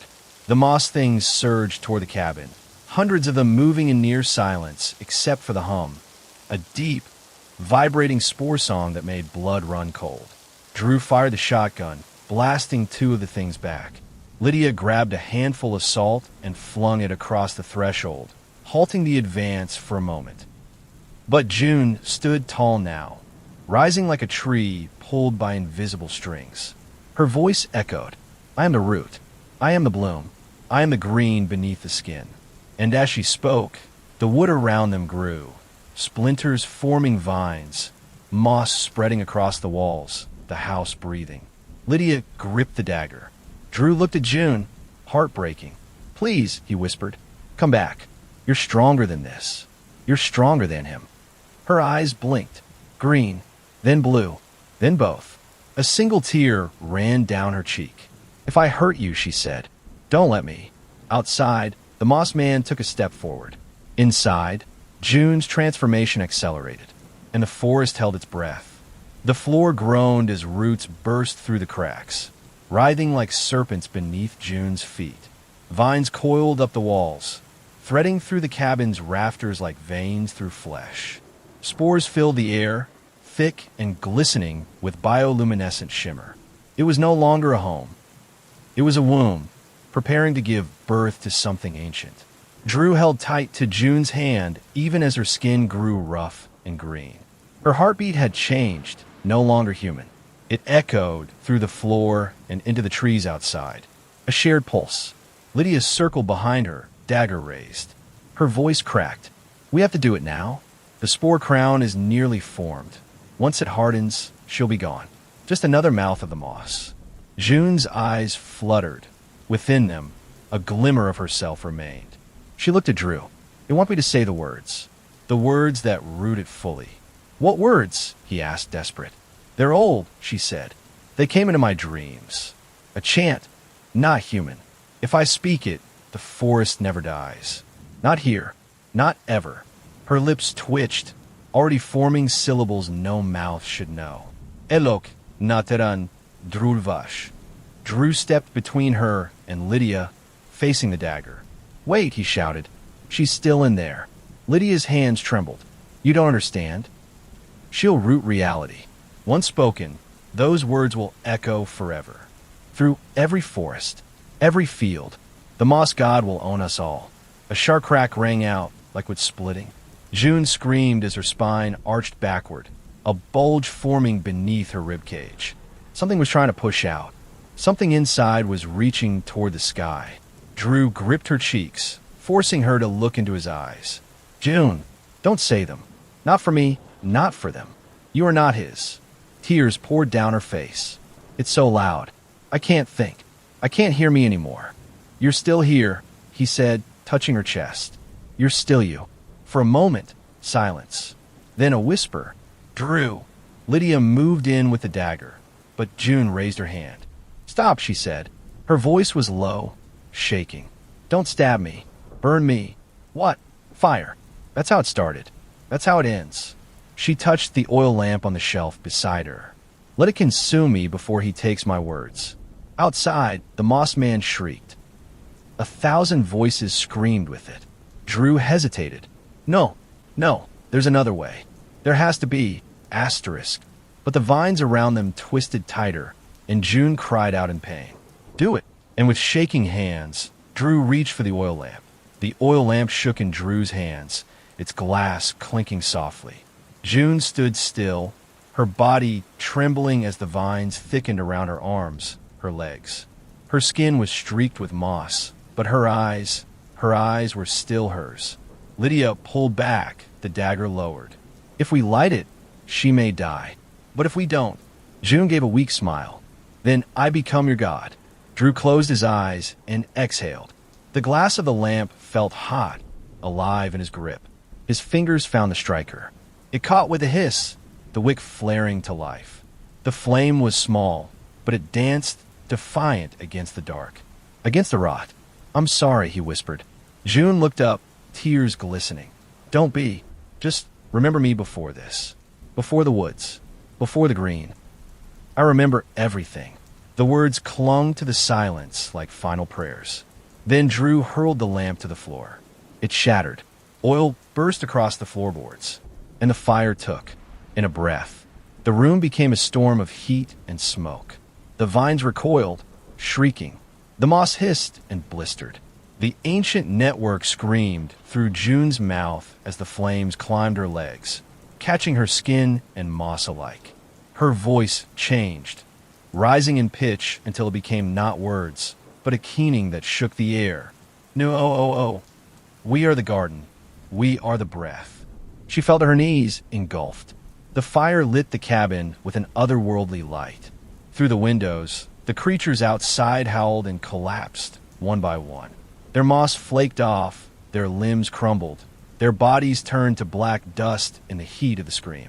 The moss man reeled, its pit of a face splitting open in a soundless wail. It stumbled backward, burning from within, embers erupting through the bark that made up its flesh. You were our root.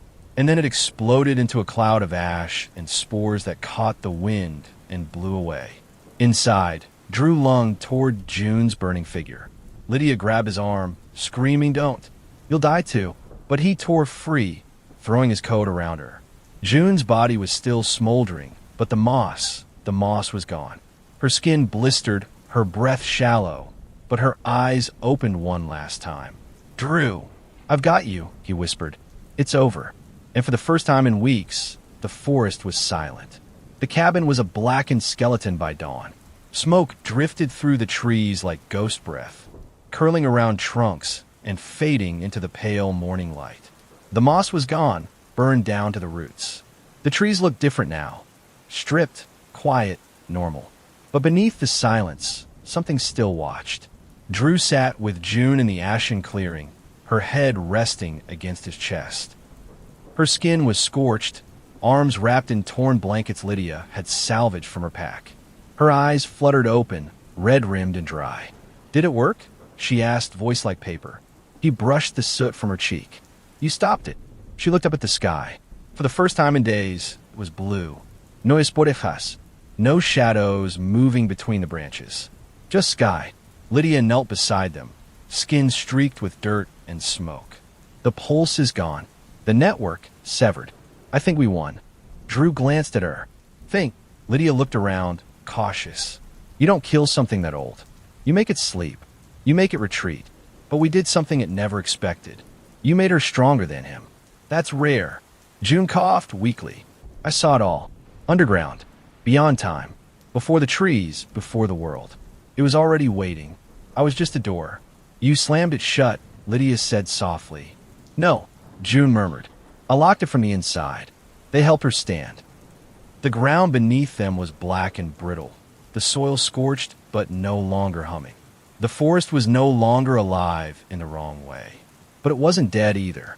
As they limped away from the ruins of the cabin, June turned one last time. There, in the center of the clearing, a single green shoot had already sprouted through the ash. She said nothing. She just stared and walked on. Epilogue. 1 month later. The trailhead sign had been replaced. Gray Pines Reserve, temporarily closed for restoration. Lydia stood near the edge of the road, sunglasses masking tired eyes. A duffel was slung over her shoulder. She lit a cigarette with fingers that still bore faint green scars. June sat on the hood of Drew's truck. Her burns were healing, slowly, but something in her had changed. She didn't flinch when birds chirped. She didn't avoid the woods. She just listened. Drew came out of the ranger station, waving a file. The forestry boards filing it as a wildfire. No mention of the others. No sign of the missing. June asked, the moss bodies? Gone. Like they never existed. Lydia exhaled smoke. It didn't officially. That's how it keeps surviving, by staying in the cracks. The forgotten places. June looked at her hands. I still dream of the network. I still feel it. But it's not calling anymore. It's quiet. That's good, Drew said. June looked at the tree line. The wind rustled the leaves gently. Then she smiled. Just a little. It's watching. But it knows not to mess with me again. Lydia grinned. Damn right. They climbed into the truck. As they drove off, the forest stood still. But behind them, in the blackened earth, more green shoots began to rise, silent, slow, waiting, because in every forest, something old still stirs beneath the dirt. And the moss man never truly dies. The end.